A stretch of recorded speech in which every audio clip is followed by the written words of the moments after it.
오늘 함께 보실 말씀은 열왕기상 2장 1절에서 9절까지 말씀입니다.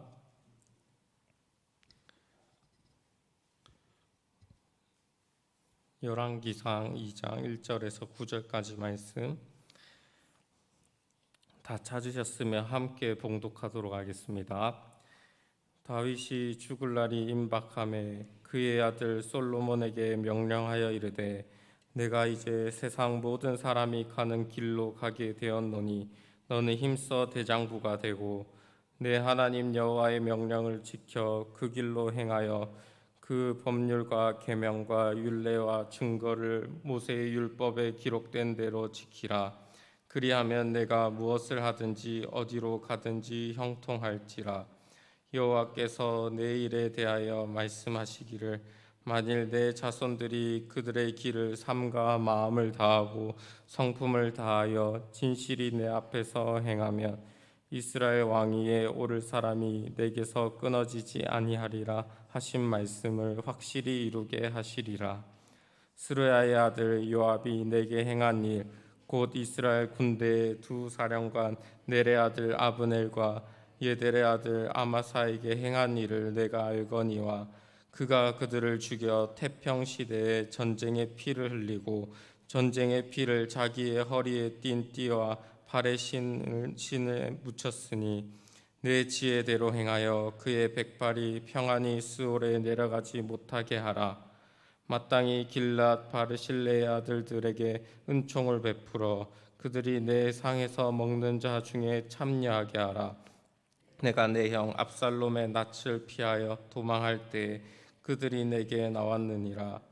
바울임 베냐민 사람 게라의 아들 시므이가 너와 함께 있나니 그는 내가 마하나임으로 갈 때에 악독한 말로 나를 저주하였느니라.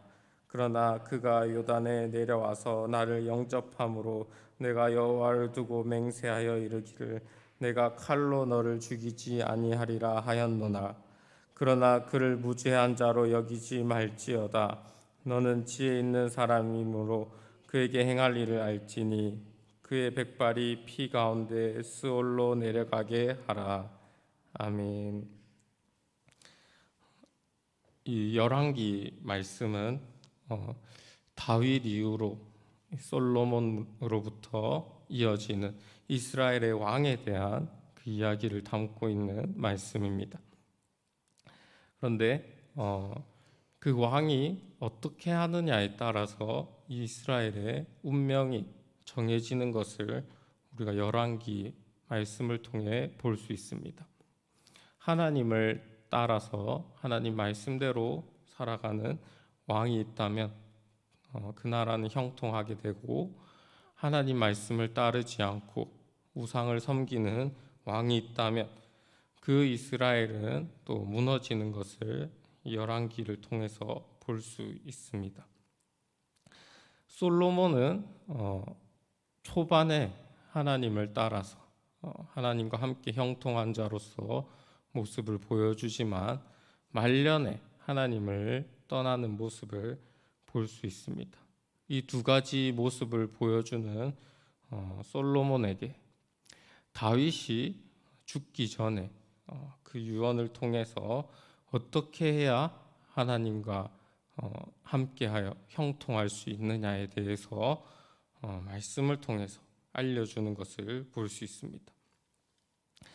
이 다윗이 왕으로서 위대한 왕으로서 하나님과 동행하다가 이제 나이가 들어서 힘이 사라지고 있을 때 이 솔로몬을 왕위에 세우게 되었습니다.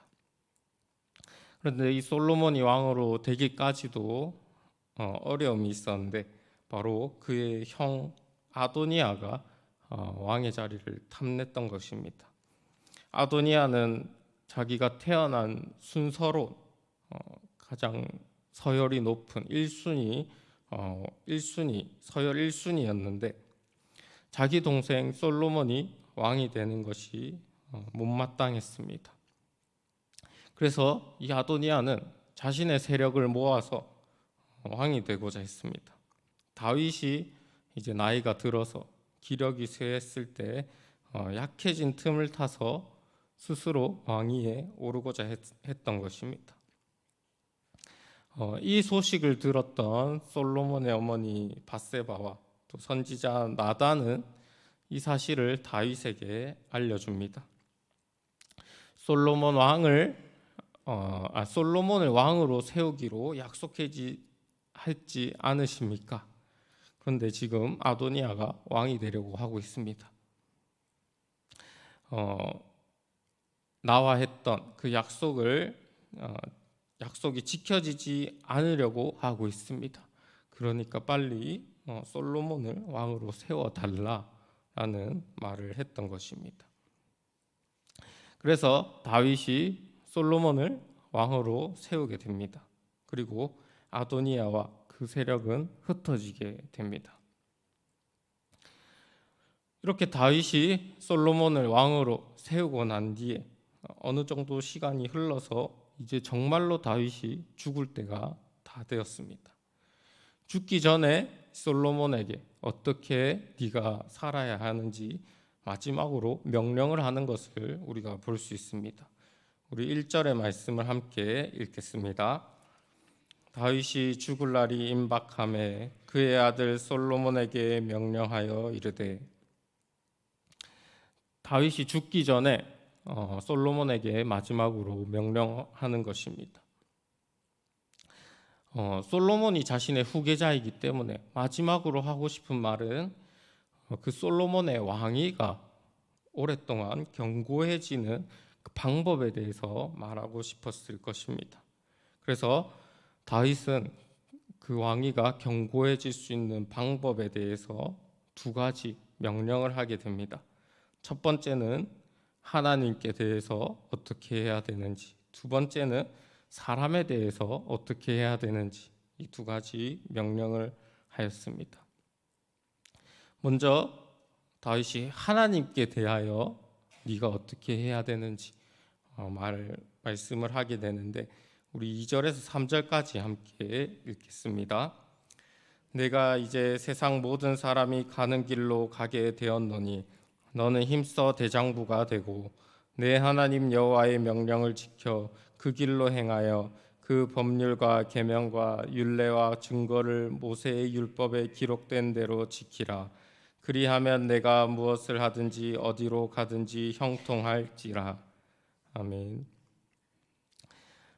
이제 다윗이 세상 모든 사람들이 가는 길, 죽음의 길로 가고 있다 하고 있습니다. 그 죽음의 길을 앞두고 솔로몬에게 하는 말은 힘써 대장부가 되라라고 이야기하고 있습니다. 힘써 대장부가 되라는 말은 네가 힘써서 남자가 되어라라고 할 수 있습니다. 앞으로 용감하게 담대하게 네가 흔들리지 않고 남자답게 살아야 된다라고 이야기하고 있습니다. 앞으로 지도자로서 네가 남자답게 흔들리지 않고 강하고 담대해야 된다라고 이야기하는 것입니다. 이렇게 단단한 남자가 되어야 하는 이유는 여호와의 명령을 지켜 그 길로 행하여 그 법률과 계명과 율례와 증거를 모세의 율법에 기록된 대로 지켜야 하기 때문에 그렇게 담대히 남자답게 살아야 된다라고 하는 것입니다. 이 다윗도 살아가면서 흔들릴 때가 있었고 또 실수할 때도 있었습니다. 이러한 그 경험 끝에 이제 세상의 모든 사람들이 가는 그 죽음의 길을 앞둔 그 다윗이 이제 후계자로 세워질 자신의 길을 또 걸어갈 그 솔로몬에게 해줄 말은 흔들리지 말고 담대히 여호와의 명령을 지키라라고 하는 것입니다. 그렇게 해야 되는 이유는 그렇게 할 때 무엇을 하든지 어디로 가든지 형통할 것이기 때문입니다. 다윗도 하나님의 형통함을 받은 자였습니다.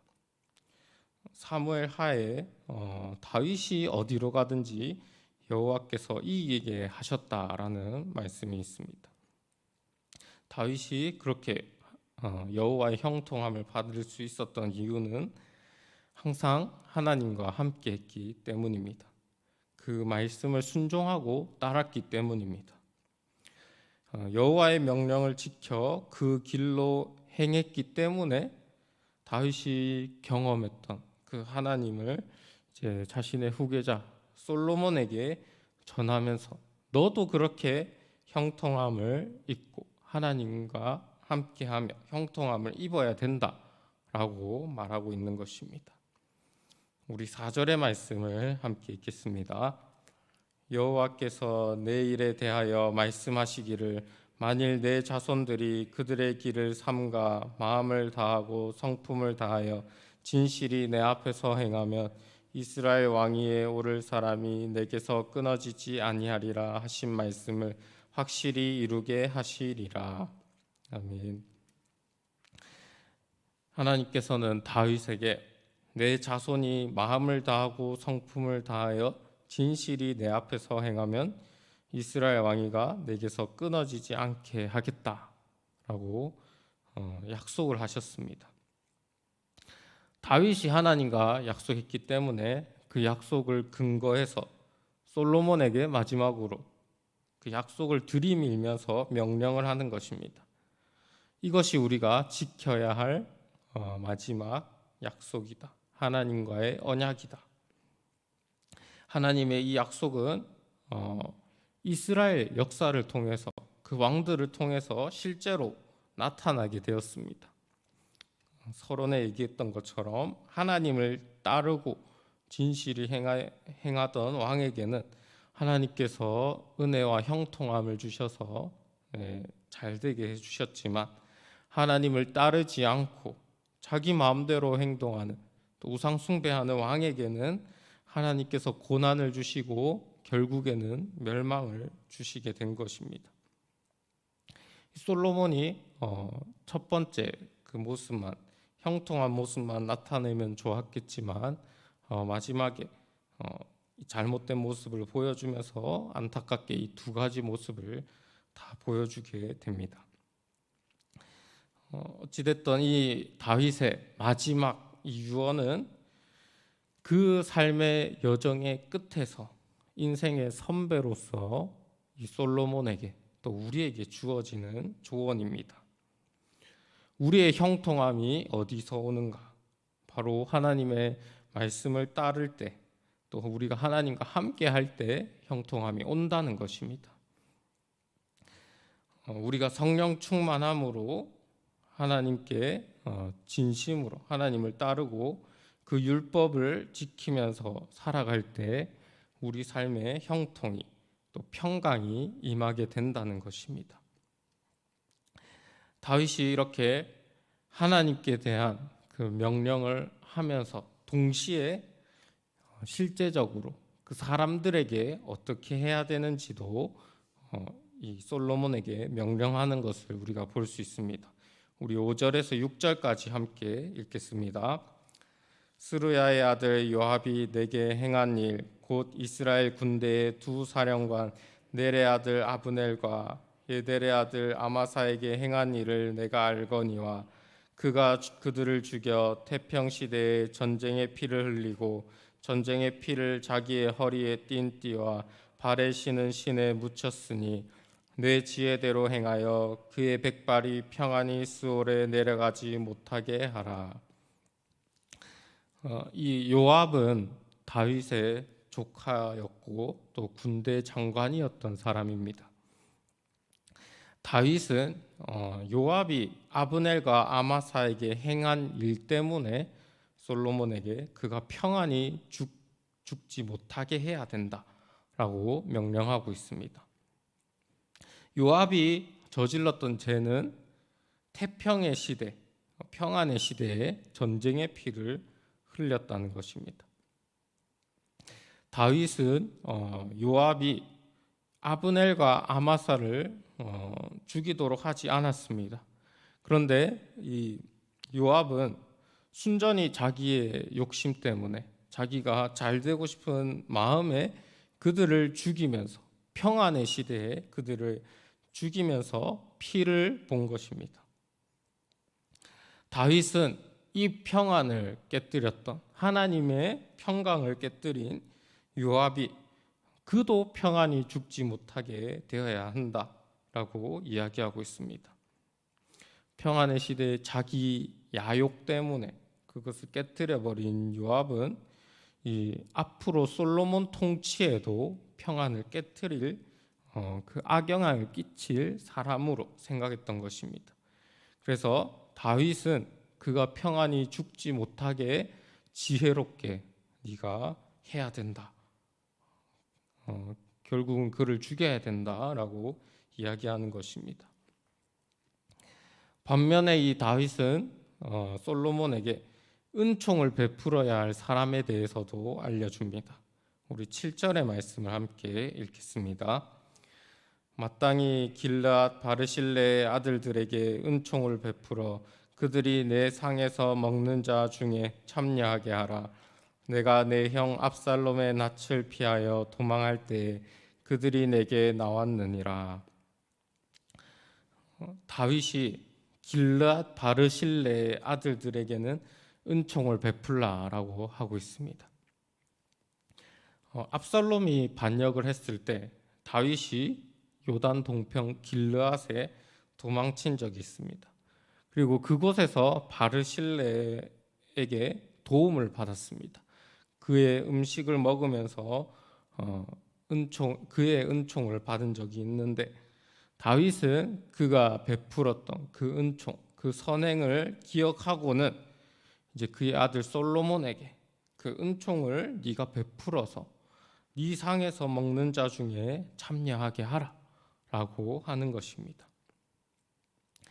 자기가 도망쳤던 그 고난의 시기에 하나님의 그 뜻을 구하며 도망치던 시기에 그를 구해주었던 그에게 평안을 주었던 바르실레에게 또 그 은혜를 베푸는 것입니다. 마지막으로 이 다윗이 그를 저주했던 시므에 대해서도 이야기를 합니다. 우리 8절에서 9절까지 함께 읽겠습니다. 바울인 베냐민 사람 게라의 아들 시므이가 너와 함께 있나니 그는 내가 마하나임으로 갈 때에 악독한 말로 나를 저주하였느니라. 그러나 그가 요단에 내려와서 나를 영접함으로 내가 여호와를 두고 맹세하여 이르기를 내가 칼로 너를 죽이지 아니하리라 하였노라. 그러나 그를 무죄한 자로 여기지 말지어다. 너는 지혜 있는 사람이므로 그에게 행할 일을 알지니 그의 백발이 피 가운데 스올에 내려가게 하라. 시므이는 다윗이 또 압살롬으로부터 도망칠 때 그에게 저주를 베풀었던 사람입니다. 나중에 시므이는 이 다윗이 돌아올 때 용서를 구했습니다. 다윗에게 용서를 구했기 때문에 다윗이 그를 죽이지 않기로 맹세하였다라고 했지만 그 죄를 잊지 않았습니다. 솔로몬에게 그 죄를 잊지 않고 그의 백발이 피 가운데 스올로 내려가게 해야 된다. 지혜롭게 네가 해야 된다. 결국에는 그도 네가 죽여야 된다라고 이야기하는 것입니다. 다윗이 이렇게 죄악을 저지른 사람들을 잘 처리하고 또 도움을 준 사람에게는 은총을 베풀어라라고 솔로몬에게 마지막으로 명령하고 있습니다. 이러한 명령은 다윗이 개인적인 복수를 하는 것처럼 보일 수도 있지만 그 복수를 위해서 다윗이 명령하는 것이 아니라 이 다윗의 인생에서 하나님과 동행하는 가운데 그의 평안을 깨뜨렸던 그 사람들을 제하고 또 그 가운데 평안을 주고 힘을 줬던 사람들에게는 은총을 베풀면서 이 솔로몬이 자신과 같이 평안을 깨뜨리는 사람과 함께하는 것이 아니라 평안의 사람들과 더욱더 함께 할 수 있도록 하기 위해서 이런 명령을 했던 것입니다. 그래서 솔로몬은 다윗의 명령대로 나중에 이 평안을 깨뜨려 버리는 자들을 다 죽이게 됩니다. 이렇게 오늘 말씀에서 다윗은 솔로몬이 형통한 왕으로서 어떻게 해야 될지에 대해서 마지막으로 그에게 유언하는 것을 우리가 볼 수 있었습니다. 다윗은 먼저 솔로몬에게 하나님과 함께 해야 형통할 수 있다라고 하였습니다. 하나님 말씀을 지키면서 네가 하나님께 나아갈 때 형통할 수 있다라고 하는 것입니다. 우리 역시도 하나님과 함께 할 때 형통이 임하게 됩니다. 성령 충만함으로 하나님과 함께 하면서 그 율법을 묵상하며 지켜 행할 때 우리에게도 형통이 임하게 될 것입니다. 두 번째로 평안의 사람들과 함께 우리가 살아갈 때 형통할 수 있다라고 하고 있습니다. 다윗이 하나님과 동행하는 그 가운데 그의 평안을 깨뜨려 버렸던 그 자들을 제거하고 그에게 평안을 준 사람들은 은총을 베풀라라고 하고 있습니다. 우리도 하나님과 동행하고자 할 때, 또 하나님의 일을 감당하고 있을 때, 하나님의 일을 방해하고 또 우리를 유혹하는 평안을 깨뜨리는 사람들이 있을 것입니다. 그 사람들을 우리가 전도하는 사람이 아니라면 우리의 가까이에 우리의 평안을 계속해서 깨뜨려 버리는 사람이라면 우리는 그들을 멀리하고 또 우리와 함께 할 수 있는 평안의 사람들을 찾아서 그들과 가까이 해야 할 것입니다. 하나님의 일을 함께 감당할 수 있는 그 평안의 사람과 함께 해야 할 것입니다. 그럴 때 우리 삶의 평안함이 임한다고 하는 것입니다. 이렇게 하나님과 동행하면서 또 평안의 사람들과 함께 하면서 다윗의 형통을 함께 경험할 수 있는 오늘 하루도 그 평안의 하루를 보내실 수 있는 저와 여러분들 되시기를 간절히 바라겠습니다. 함께 기도하도록 하겠습니다.